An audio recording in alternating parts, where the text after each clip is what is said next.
Hi, welcome to Governance Bites. I'm Mark Banicevich, and today I'm lucky to spend time with Melanie Purdey. Hi, Melanie. Hi, Mark. It's really good to be here, and thanks for inviting me. Thank you for coming. It's really great to have Melanie here. Mel was has had experience as a CEO of a large advisor network business in New Zealand, and now is a consultant working in the area of governance training, governance advice, and compliance training, and so forth in the financial services industry. So, a really broad and strong skill set in this area. So, I look forward to the conversation. Thank you. Okay, I do too. We'll see what transpires. See what happens. We'll see what comes out. Excellent.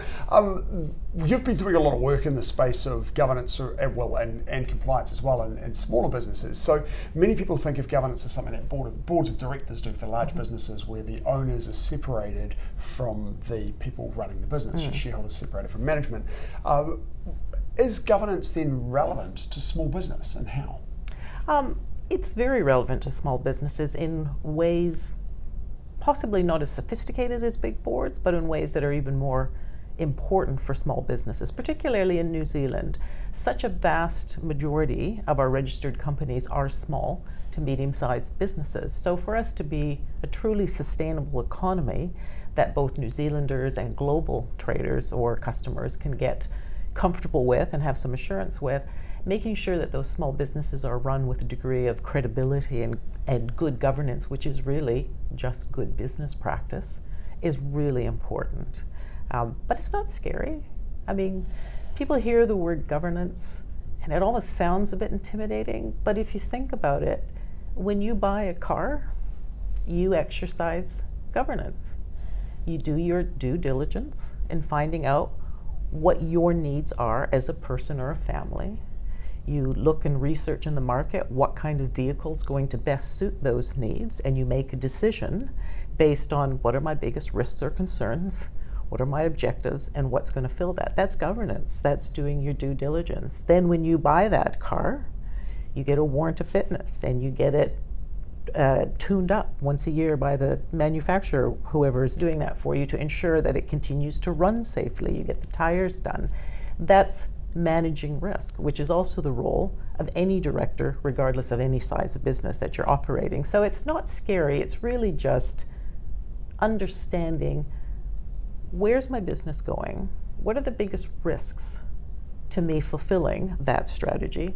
And what am I going to do about them? How am I responsibly going to make sure I've actually managed those risks? Doesn't mean risk is going to go away, but it does mean you can at least hand over heart, say, I've done everything I could do within my powers of observation and management to make sure that we either avoid or at least lessen the impact of some of those risks that could hit us. Right, and you're absolutely right when you mention the statistic that most, in fact it's a huge majority, over 80% I think, of New Zealand businesses that are very small.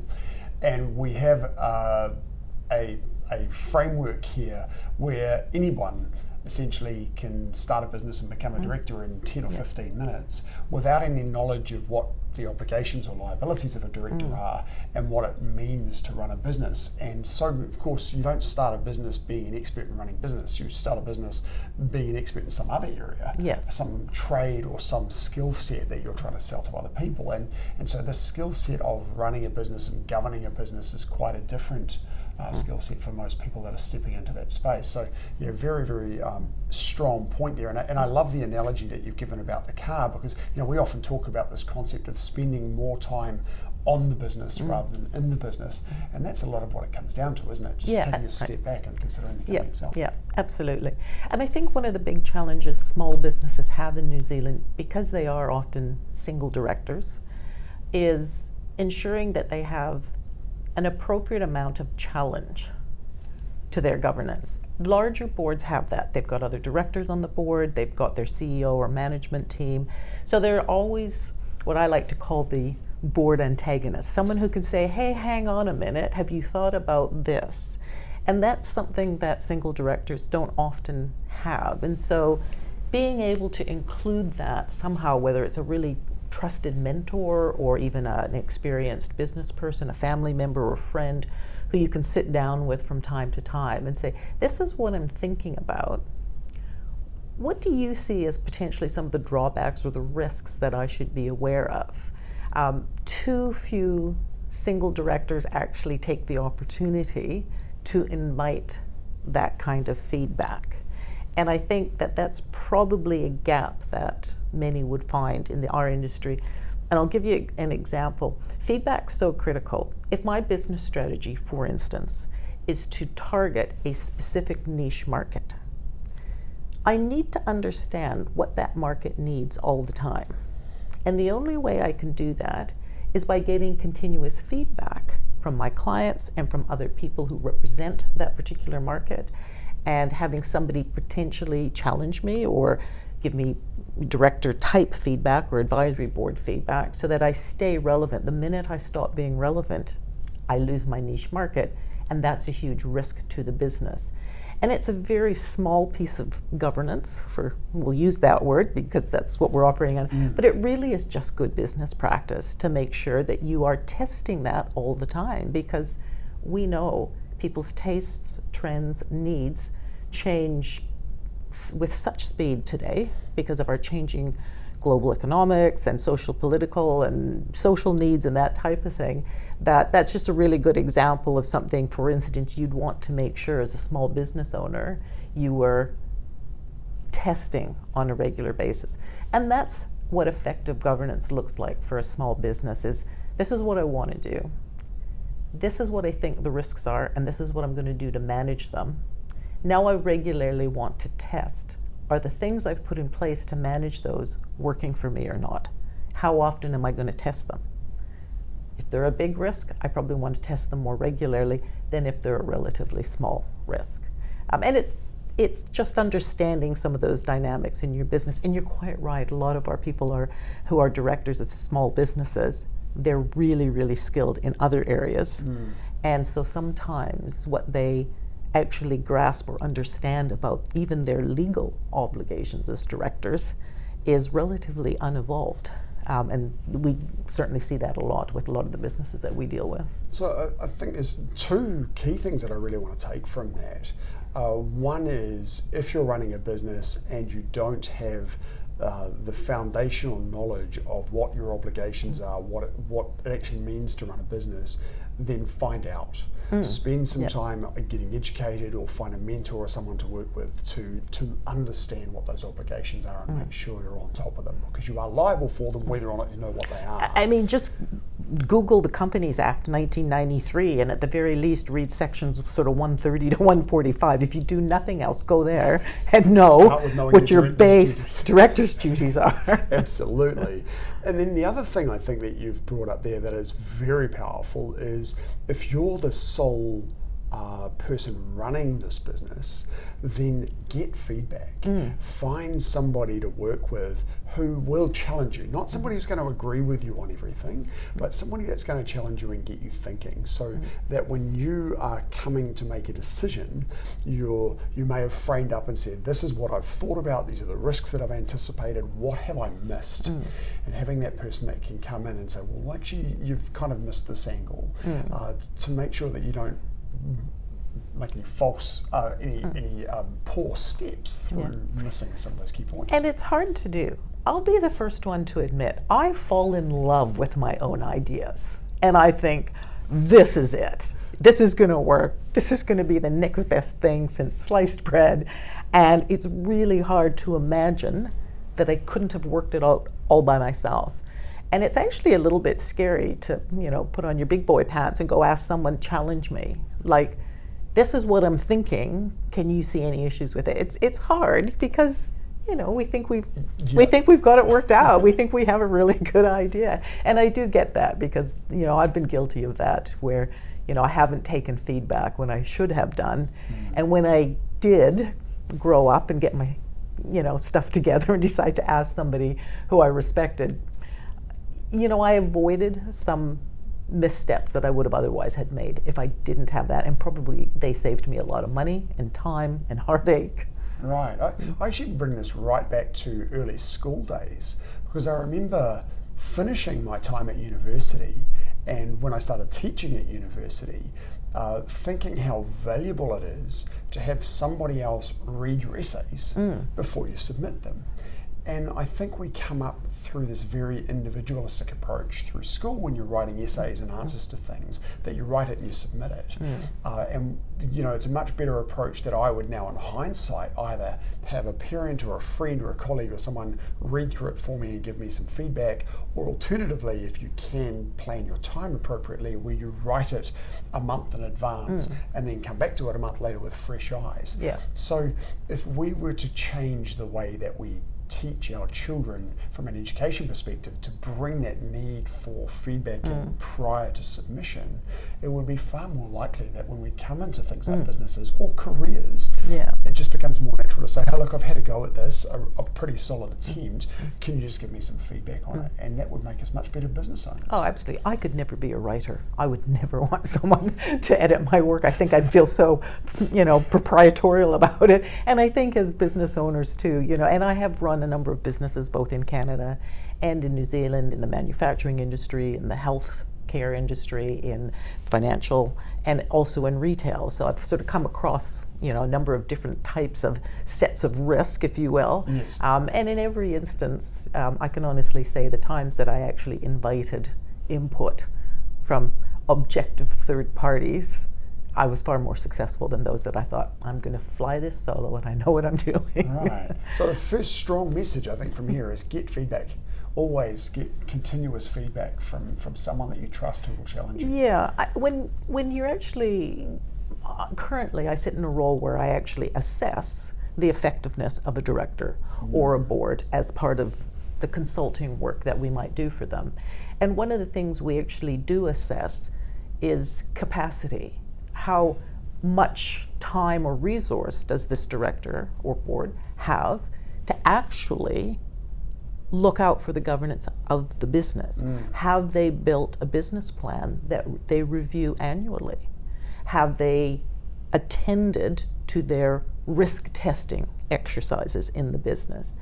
Quite often, smaller businesses come up short on that because, as you pointed out right at the very beginning, if you're an advisor or a therapist or whatever, you're incredibly good at those things, and naturally your time is consumed doing that thing that is your happy zone and the thing that you know and do really well. We have a tendency as human beings to set aside those things that we're less comfortable with. And that's where directors of small business can find they might come unstuck a little bit. So if you are a director, just understand you do need to find some capacity in your working life to attend to those things. And it doesn't have to be a lot. No. Every business needs will be different. Some are going to be very low risk businesses, some are very high risk businesses.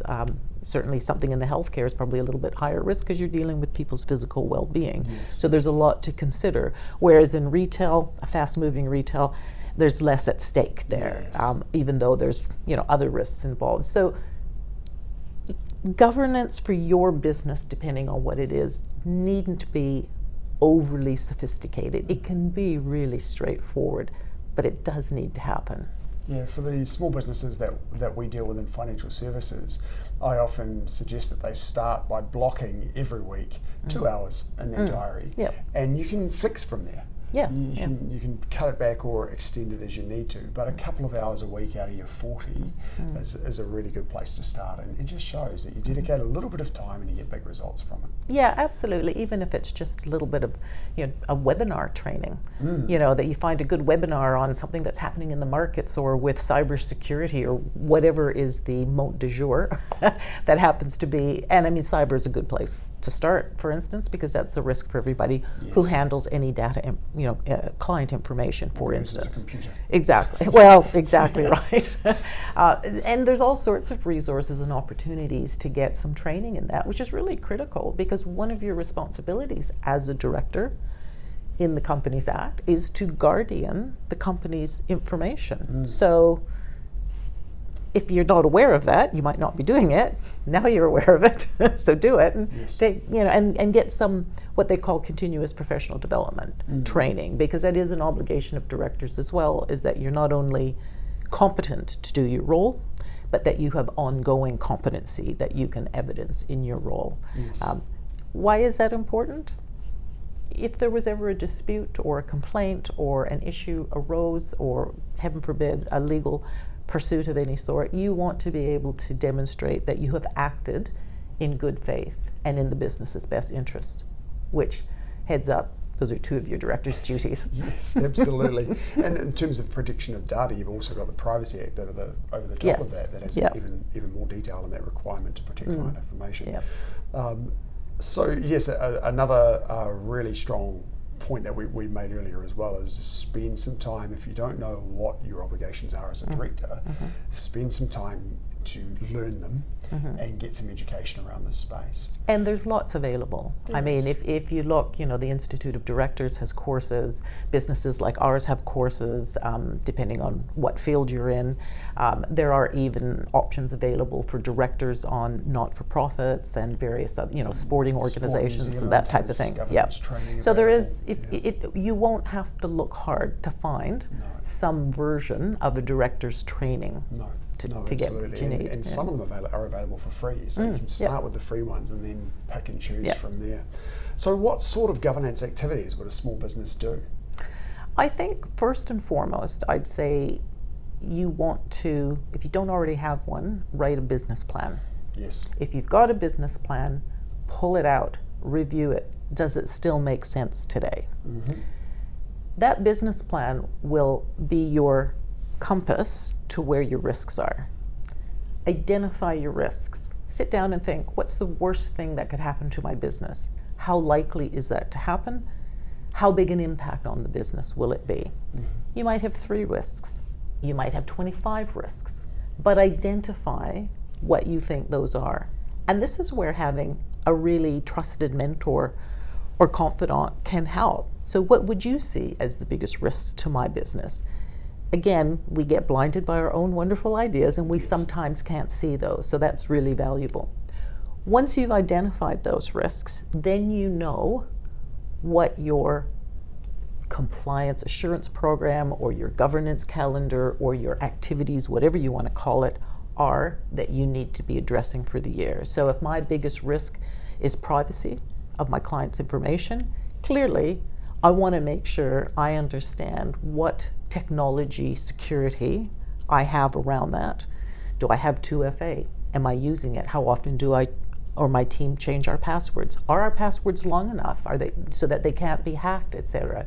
So those, once you know the risks, then you'll understand what your activities need to be to ensure you're running good governance. And then those compliance activities come down to checking that everyone is doing things in your business the way that you want them to be done to minimise those risks and to meet the plan and continue in the strategic direction that you've set. Yeah, absolutely. So as you said right at the start, governance really is just good business practice.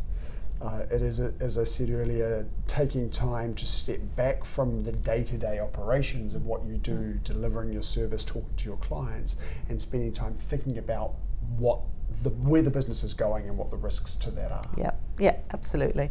You, as a director of a small business, your own business, or even a 2 or 3 director business, which I would still sort of put in the small-ish category, you are so courageous and so brave for having the initiative to actually implement an idea and bring a service to New Zealanders. And I think that's outstanding. So make sure you wrap it up with that bow of governance so that you can be trusted, your clients can trust you, you've done everything you can to make sure that your business hits as few big swells along its journey. I say that because I just got off a cruise, so some of those were really hard when the boat came down hard and everybody fell. But it doesn't take a lot. It doesn't have to be sophisticated, but it needs to be done. Yes, absolutely.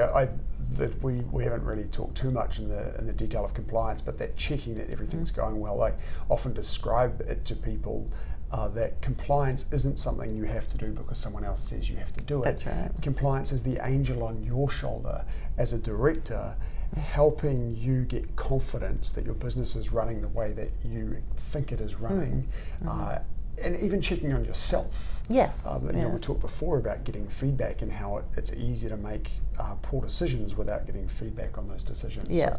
So, and governance to a large extent is the same thing, right? It's the angel on your shoulder, just making sure that you're taking your head up and looking forward and thinking a bit more broadly around the business, rather than just going day to day and potentially spiraling downward if you don't see a shift in the market and so forth. And if it's not something you do or love to do, outsource it.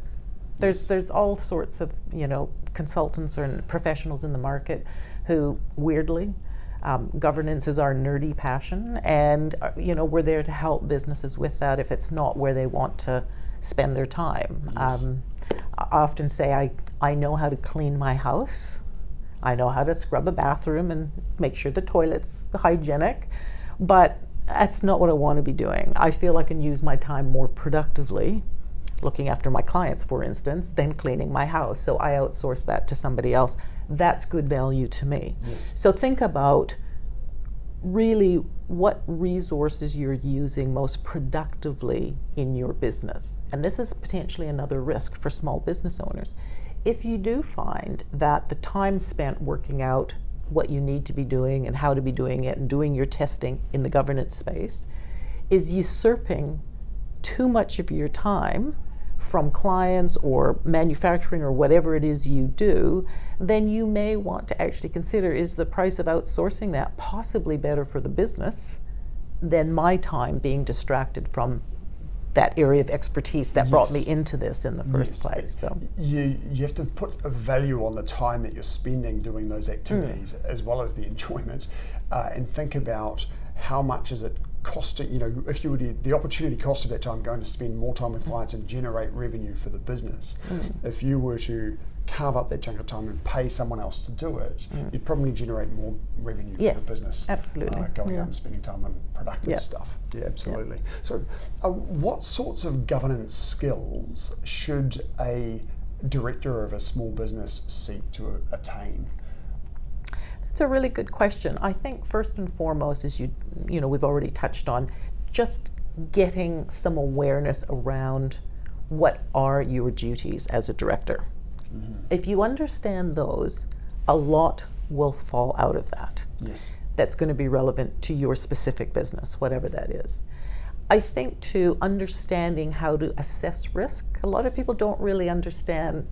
It's sometimes not too difficult to identify risk, but how do I actually understand what this risk means to my business? Exactly. You know, how likely is this thing to happen? How big an impact will it have? That's a really good skill is to actually understand how do I, as you said, how do I assess risk so that I know what I then need to do, review. Which ones do I focus on? Exactly right. So I think that's really critical.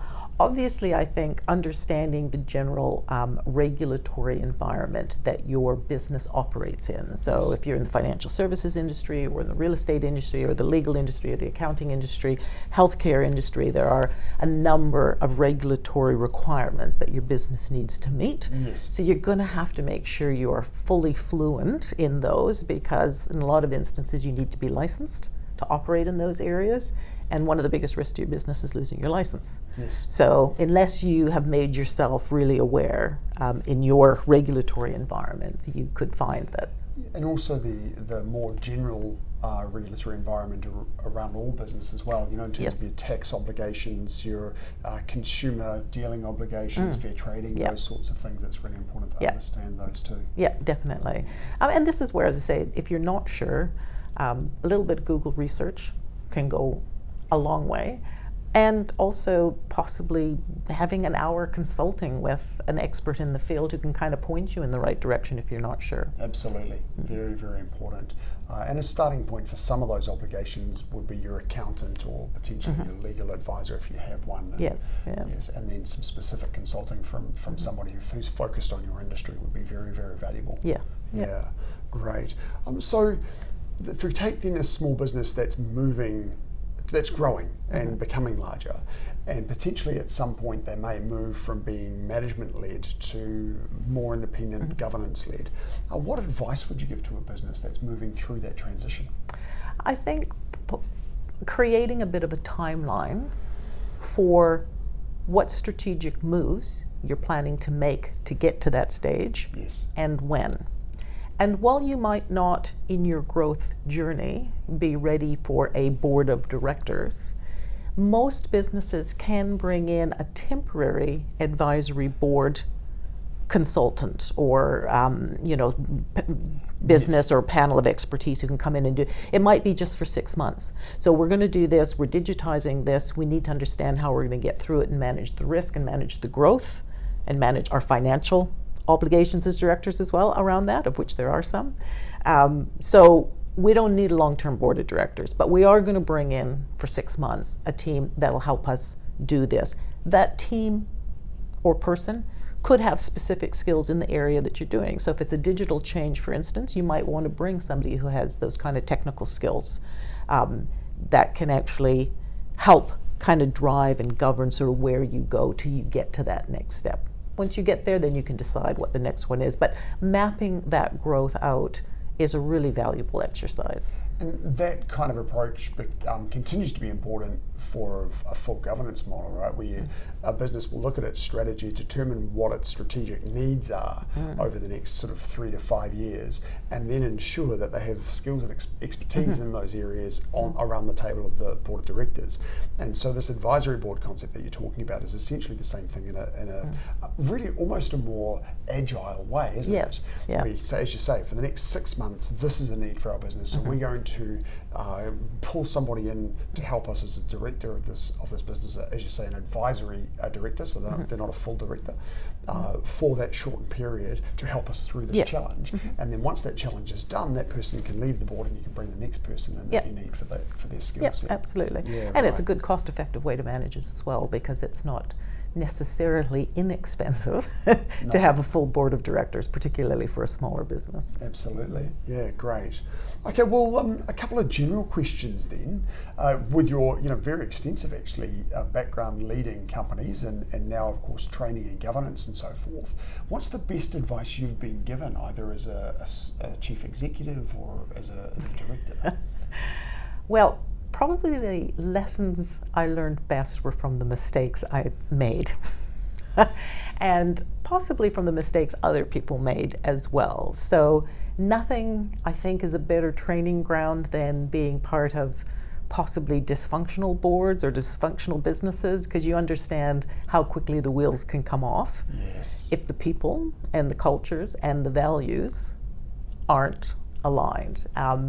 That's probably really important. And I think as well, I would have to say I didn't fully understand the dynamic between management scope and governance scope between your management team and your board of directors, as well as I could have done in order to make sure that some of the interactions we had moved a little bit more effectively. So as I said, I've probably made a lot of mistakes that have given me the best insight to help some of the people we consult with now today. That particular one is a very challenging area because there's no strong black and white definition of what is management and what is governance, right? It can vary from company to company. So it's about understanding where the borders are for this business that you're working in. That's a really important piece of having an effective government or effective board. If we're doing a review, we are looking at clarity of roles. Have you been really specific with what role and what the scope of what the board's, where their jurisdiction begins and ends, and what you scope out for your management team to actually have accountability or responsibility for as well. I think the biggest challenge, and if directors, especially sole directors, don't have challenge or somebody in their business to press them and give them feedback, the biggest challenge is probably understanding that an advisory board person, or if you have independent directors on your board, aren't there to pat your back. No. There's a reason that most CEOs hate board meetings. And it's usually because you know you're going to walk in and get challenged. And if you're not prepared to get challenged, you have to prepare to accept the consequences, because that challenge is what you're there for. I sit on the advisory board of maybe 20 different businesses in our industry, and I often say to them, I'm not your gold star guy. I'm not coming here to give you, gold stars or a pat on the back because you're doing everything perfectly. I'm here to find the holes. That's my job. Yes. We work in the finance industry, so a lot of our advisors are out there trying to protect their clients from risk. You are my client. I'm trying to protect you from risk. So you may not take my advice or recommendations, but I'm going to find where your risks are and I'm going to point them out to you. Yes. And I'm going to give you some ideas as to how you can fix them. And unless you're in a mindset that you're going to kind of be okay with somebody saying, this needs fixing and that needs fixing, and have you thought about that, then you will probably, as I said, you may unfortunately be the victim of whatever the impact is, or not so productive board meeting. Yes, yeah, definitely. So what then now would be the best advice that you would give to a new director, someone starting out in the field? I'd say take a director's course of some sort. Just at least know your basic legal obligations under the Companies Act in New Zealand. Start there, and that will point your way to a lot of other things that you're going to realize, okay, I probably need to know more about this, or in my business, I can see already this could be a risk. Yes. And so maybe I want somebody to give me feedback on that, or I want to research that. So in New Zealand, we've got Governance New Zealand, we've got the Institute of Directors, as you mentioned, and then companies like the Compliance Refinery that are more targeted to a particular industry. Other jurisdictions in other countries, there'll be their own organisations around governance that is absolutely well worth seeking out and yet get some training. It comes down to that, right? Understand your job before you step into the job. Yeah, absolutely. And it's not too late. I mean, we've got obviously in New Zealand, we have a number of directors of small businesses who have been doing that for years. If you haven't done it before, make it a priority to, at Christmas time, when you've got, a quiet January, give yourself a couple of days to do some training in your director's duties and obligations. Yeah, so if you're running a company now and you're not sure what governance is, do some research, get a little bit of training. As I say, things like Sports New Zealand, if you're involved in sports, have got free governance training available on their learning management system. So there are a lot of things out there. And as you said right at the start, governance is good business. Absolutely. And so I would almost guarantee that anybody who is running a company and does take some time to learn about governance and to implement some of these things into their business is almost guaranteed to have a stronger and better business at the end of it. There are statistics that show business growth and business sustainability based on the correlation between the amount of time that they devote to governance activities in the business. Right. So it's proven. You don't have to take our word for it. And those stats are easy to find too. It's a fact. Yeah, great. Well, that's been a great conversation, Melanie. Yeah, Thank you so much for your time. I've enjoyed it as well. Yeah, it's been great to see you. And I'll look forward to seeing you next episode.